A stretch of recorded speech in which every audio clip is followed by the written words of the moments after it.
उसी आइलैंड पर अनिरुद्ध के साथ रही थी। पर उन 2 सालों के आखिरी पलों में अनिरुद्ध ने निशिका के साथ कुछ ऐसा किया था, उसे कोई ऐसी दवा या सम्मोहन दिया था जिससे वो अपनी 2 साल की जिंदगी पूरी तरह भूल गई। पर आइलैंड से जाने से पहले अनिरुद्ध ने निशिका के कान के पास आकर कुछ ऐसा कहा था जो उसके दिलो दिमाग में हमेशा के लिए छप गया था। अनिरुद्ध ने कहा था, तुम जहां भी जाओगी रोज लौटकर मेरे ही पिंजरे में आओगी। और तब उस 12 साल की निशिका ने भी रोते हुए अनिरुद्ध को अलविदा कहने से पहले मासूमियत से एक वादा किया था, रुद्र, जब मैं बड़ी हो जाऊंगी ना, तब मैं खुद तुम्हारे पास वापस आऊंगी और फिर मैं तुम्हारी सच्ची प्रिंसेस बनूंगी। इसके ठीक बाद का निशिका को कुछ याद नहीं था।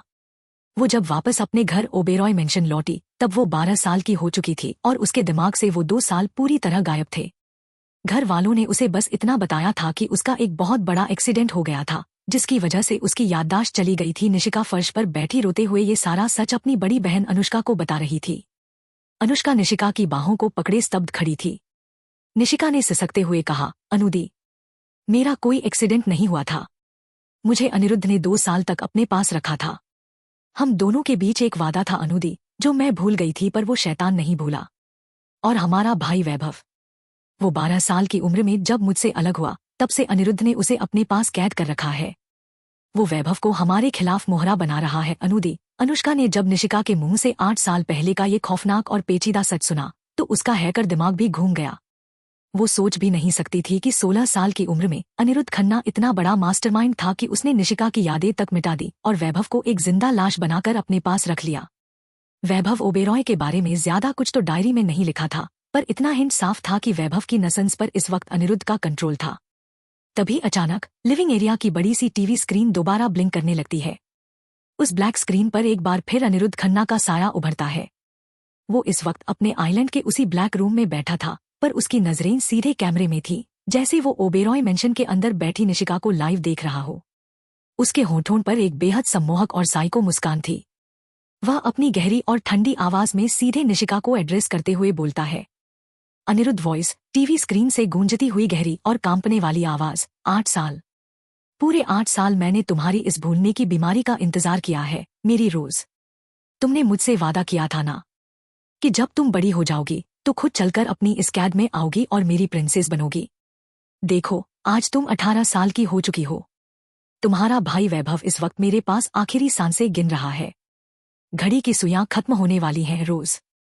अपनी लिखी हुई कहानी के वादे को पूरा करने का वक्त आ गया है। मैं तुम्हारा इंतजार कर रहा हूँ। वीडियो फीड के बंद होते ही पूरा मेंशन एक बार फिर सन्नाटे में डूब जाता है। रागिनी और अभिजीत ओबेरॉय बदहवास होकर रो रहे थे, पर निशिका अब शांत हो चुकी थी। उसकी खोई हुई याददाश्त ने उसे उसका असली मकसद दे दिया था। वह समझ चुकी थी कि अनिरुद्ध कोई दुश्मन नहीं, बल्कि उसकी तकदीर का वो हिस्सा था जिसे वो खुद यह वादा देकर आई थी। अनुष्का ने अपनी बहन का हाथ थाम लिया था। सस्पेंस अब अपने सबसे बड़े क्लाइमेक्स पर था, क्योंकि अब दोनों बहनें उस आइलैंड की तरफ बढ़ने वाली थीं, जहां अनिरुद्ध खन्ना उनका इंतजार कर रहा था। तीसरे दिन की वो खौफनाक और तूफानी रात अपने पूरे चरम पर थी। मेंशन के अंदर सब लोग परेशान थे, पर निशिका अब सब कुछ समझ चुकी थी। उसकी खोई हुई यादों ने उसे उसका रास्ता दिखा दिया था।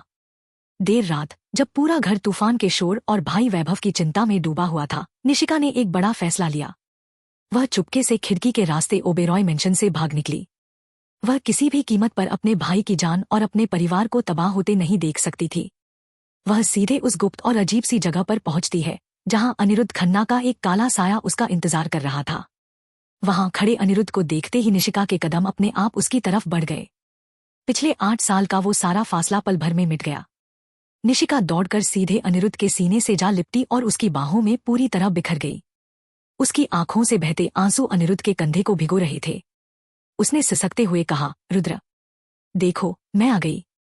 मैं अपनी लिखी हुई कहानी का वादा पूरा करने आ गई, रुद्र। अनिरुद्ध ने भी बिना एक पल गवाए निशिका को पागलों की तरह अपनी फौलादी बाहों में कसकर भर लिया।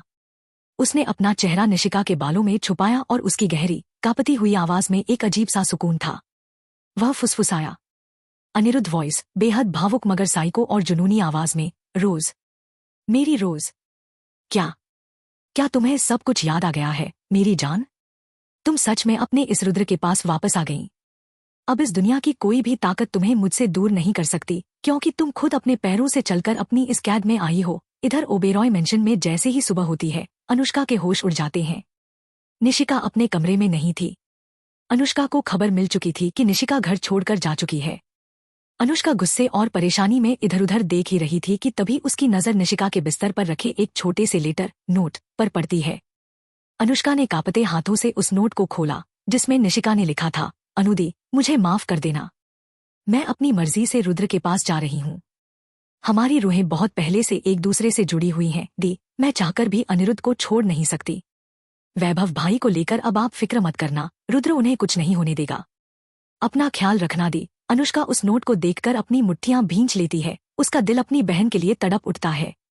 वहीं दूसरी तरफ निशिका और अनिरुद्ध अब शिप के जरिए उस खूबसूरत और रहस्यमयी आइलैंड पर वापस आ चुके थे।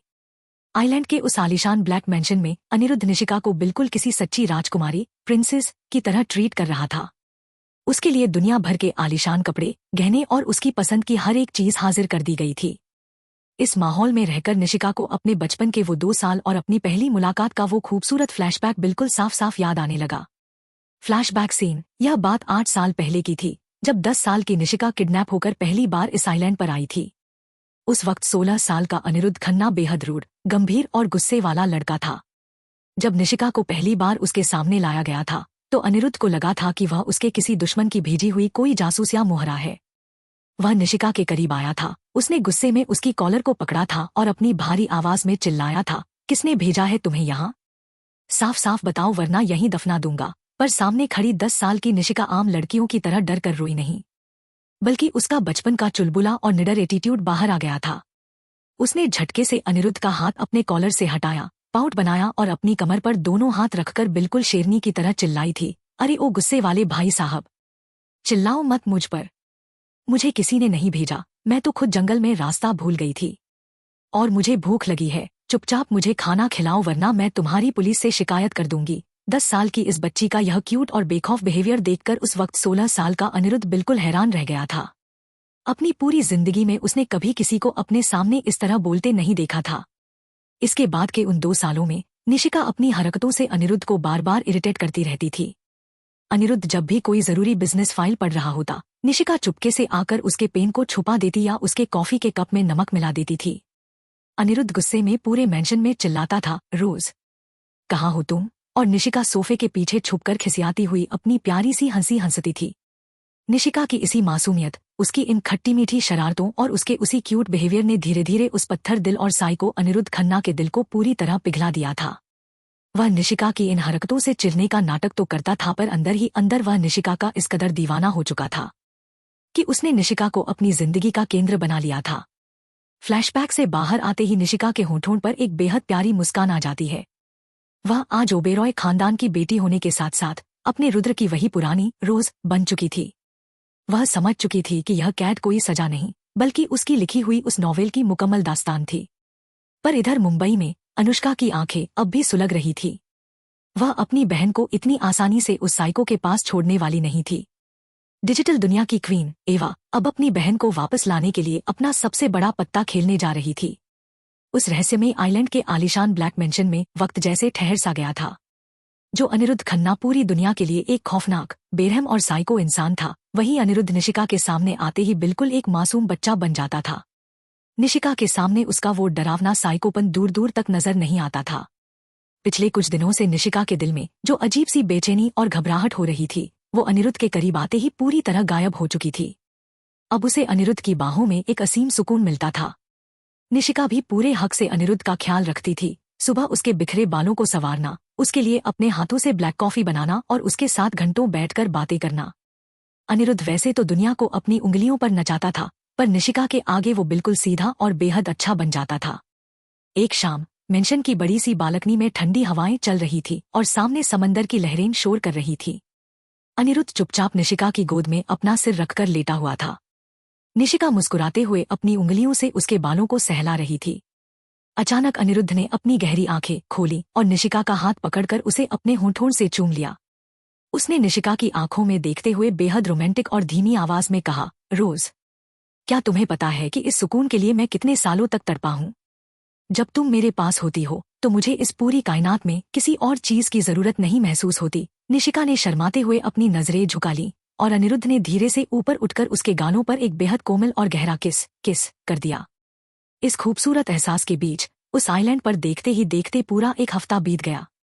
वहीं दूसरी तरफ मुंबई में ओबेरॉय मेंशन के अंदर का माहौल बिल्कुल गर्म था। अनुष्का अपनी बहन निशिका के अचानक इस तरह भाग जाने से बेहद परेशान और गुस्से में थी। उसने दिन रात एक करके अपने सारे हैकिंग टूल्स लगा दिए, पर उस R.K यानी अनिरुद्ध खन्ना के बारे में उसे घंटा कुछ पता नहीं चल रहा था। अनिरुद्ध का डिजिटल वजूद पूरी तरह अदृश्य था। हार मानकर अनुष्का ने इस मिशन में हर्षित सिंघानिया को शामिल किया। हर्षित और अनुष्का कमरे में बैठे अनिरुद्ध की फाइल्स खंगाल रहे थे। तभी अचानक अनिरुद्ध खन्ना का नाम सुनते ही हर्षित के चेहरे का रंग उड़ गया। उसकी आंखों में एक अजीब सा सन्नाटा छा गया। अनुष्का ने उसकी यह हालत नोटिस की और तुरंत पूछा, हर्षित, क्या तुम इस इंसान को जानते हो? हर्षित ने एक गहरी सांस ली, अपनी हथेलियों को आपस में भींचा और अनुष्का की तरफ देखते हुए वह उस अतीत का राज खोलने लगा जो वो खुद भूलना चाहता था। हर्षित ने धीमी आवाज में बताया। हर्षित वॉइस गंभीर और दबी हुई आवाज में, हाँ अनु, मैं अनिरुद्ध खन्ना को जानता हूँ। दरअसल हम दोनों बचपन के बहुत पक्के दोस्त थे। जब वो 4 साल का था तब हम एक ही स्कूल में थे। वो बचपन से ही बाकी बच्चों से बिल्कुल अलग, बेहद शांत और जीनियस था। पर 4 साल की उम्र के बाद अचानक एक दिन कुछ ऐसा हुआ कि वो और उसकी पूरी फैमिली रातों रात इस दुनिया से गायब हो गए। कोई नहीं जानता कि उनके साथ क्या हुआ था, वो कहाँ गए, या उन्हें जमीन निगल गई या आसमान। सरकार और पुलिस ने सब कुछ दबा दिया। बस मुझे इतना ही पता है अनु कि वो कोई मामूली लड़का नहीं था। हर्षित की यह बात सुनकर अनुष्का की आंखें फटी की फटी रह गईं। उसका हैकर दिमाग भी इस मिस्ट्री को सुलझा नहीं पा रहा था कि कोई 4 साल का बच्चा और उसकी फैमिली पूरी दुनिया के नक्शे से कैसे गायब हो सकती है। सस्पेंस अब मुंबई से लेकर उस मिस्टीरियस आइलैंड तक गहराता जा रहा था। इधर आइलैंड पर रात का वक्त हो चुका था। कमरे में सिर्फ चांद की मध्यम रोशनी फैली हुई थी। अनिरुद्ध और निशिका बिस्तर पर एक दूसरे के बेहद करीब बैठे थे। अनिरुद्ध ने निशिका के दोनों हाथों को अपने हाथों में थाम रखा था। अचानक अनिरुद्ध का चेहरा बेहद गंभीर और भावुक हो गया। उसकी आंखों में एक ऐसी तड़प उभर आई जो सदियों पुरानी लग रही थी।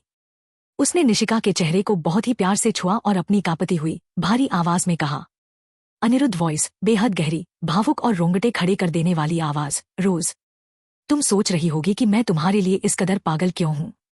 तुम सोच रही होगी कि मैंने तुम्हें पाने के लिए पूरे ओबेरॉय खानदान को दांव पर क्यों लगा दिया।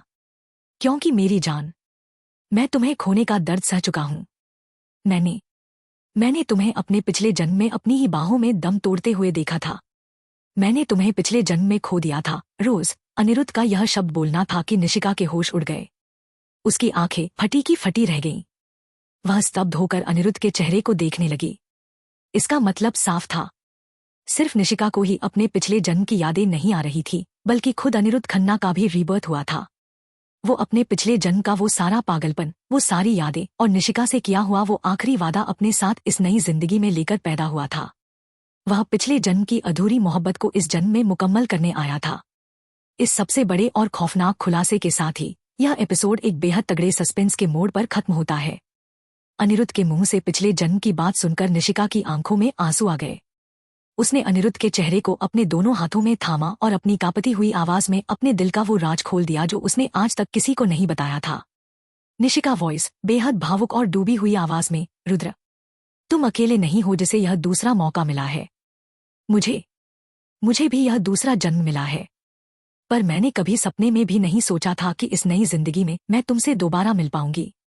मुझे बस इतना ही याद था कि मैं अपने आखिरी पलों में तुम्हारे बहुत करीब थी, तुम्हारी बाहों में थी। पर रुद्र, अगर हम दोनों बचपन से एक दूसरे को जानते थे, अगर हम 2 साल तक इस आइलैंड पर साथ रहे थे, तो फिर तुम अचानक मेरी जिंदगी से गायब क्यों हो गए? मुझे आज तक कुछ भी याद क्यों नहीं था कि तुम मेरी जिंदगी का हिस्सा थे? निशिका के इस मासूम सवाल पर अनिरुद्ध की आंखों में एक अजीब सी उदासी और गहरा प्यार उमड़ आया। उसने निशिका को और करीब खींचते हुए उसके माथे को चूमा और बेहद धीमी आवाज में वह राज बताया जो निशिका कभी नहीं जानती थी। अनिरुद्ध वॉइस गहरी, ठंडी और गंभीर आवाज में, क्योंकि तुम्हारी वो यादें मैंने खुद मिटाई थी। रोज, जब तुम 12 साल की थी और तुम्हें यहाँ से वापस जाना था, तब मैं नहीं चाहता था कि मेरी इस काली और खतरनाक दुनिया का साया तुम्हारे मासूम दिमाग पर पड़े।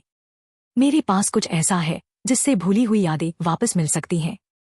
ये कुछ खास पिल्स हैं जिन्हें मैंने खुद अपनी लैब में रिसर्च करके बनाया था। इसी मेडिकल साइंस और एडवांस पिल्स के दम पर तुम्हारा भाई वैभव आज भी जिंदा है। और इन्हीं पिल्स की मदद से तुम्हारी वो सारी भूली हुई यादें अब धीरे धीरे तुम्हारे दिमाग में वापस आ रही हैं। मैंने तुम्हें भूलने दिया रोज, पर खुद तुम्हें कभी नहीं भूला। अनिरुद्ध का यह बेनतहा प्यार देखकर निशिका का दिल पूरी तरह पिघल गया। वह समझ गई कि जिसे वह साइको समझ रही थी वो असल में उसकी सुरक्षा के लिए किसी भी हद को पार कर जाने वाला उसका अपना रुद्र था। रात और गहरी हो चुकी थी। कमरे की खिड़की से चांद की मध्यम रुपहरी रोशनी सीधे उनके आलीशान बेड पर पड़ रही थी। बाहर समंदर की लहरों का धीमा संगीत गूंज रहा था और कमरे के अंदर सिर्फ उन दोनों की सांसों की गर्माहट थी। अनिरुद्ध ने निशिका की कमर में हाथ डाला और उसे धीरे से बिस्तर पर पीछे की तरफ लेटा दिया। उसके शर्टलेस बदन की तपन निशिका के रोम रोम में समाने लगी थी। निशिका ने शर्माते हुए अपनी आंखें बंद कर ली, पर अनिरुद्ध ने बड़े प्यार से उसकी ठुड्डी को पकड़कर उसका चेहरा ऊपर उठाया। उसकी डार्क नशीली आंखें इस वक्त सिर्फ और सिर्फ निशिका के हुस्न में खोई हुई थी। वह निशिका के कानों के पास झुका और अपनी मदहोश कर देने वाली आवाज में फुसफुसाया, रोज, आज के बाद हमारे बीच कोई दूरी नहीं होगी। तुम सिर्फ और सिर्फ मेरी हो। इतना कहकर अनिरुद्ध ने बिना एक पल गवाए अपने होंठ निशिका के गुलाबी होंठों पर रख दिए। वह किस कोई आम किस नहीं था, उसमें पिछले जन्म की अधूरी तड़प, इस जन्म का इंतजार और सदियों पुरानी मोहब्बत का जुनून घुला हुआ था। निशिका ने भी अपनी उंगलियां अनिरुद्ध के बालों में फंसा दी और खुद को पूरी तरह उसके हवाले कर दिया। अनिरुद्ध के हाथों का टच निशिका के बदन पर बिजली की तरह दौड़ रहा था। उसने निशिका के गले, उसके कंधों और उसके गालों पर अपने प्यार के निशान छोड़ना शुरू कर दिए। उस हसीन और खूबसूरत रात के सन्नाटे में दोनों की धड़कनें एक हो चुकी थी। अनिरुद्ध ने निशिका को अपनी बाहों के घेरे में इस कदर छुपा लिया था कि जैसे वह उसे दुनिया के हर खतरे से दूर अपने सीने में ही कैद कर लेना चाहता हो। निशिका को भी उस फौलादी सीने पर सिर रखकर वो सुकून मिल रहा था जिसके लिए वह इस जन्म में बचपन से तड़प रही थी। बातों और बेहद रोमांटिक पलों के बीच ना जाने कब वो दोनों एक दूसरे में खोए हुए चैन की नींद सो गए, उन्हें खुद पता नहीं चला। अगली सुबह जब सूरज की पहली किरण कमरे के आलीशान कांच से छनकर अंदर आई तो निशिका की आंखें खुलीं। उसने देखा कि वह अब भी अनिरुद्ध के मजबूत सीने पर अपना सिर रखे लेटी हुई थी।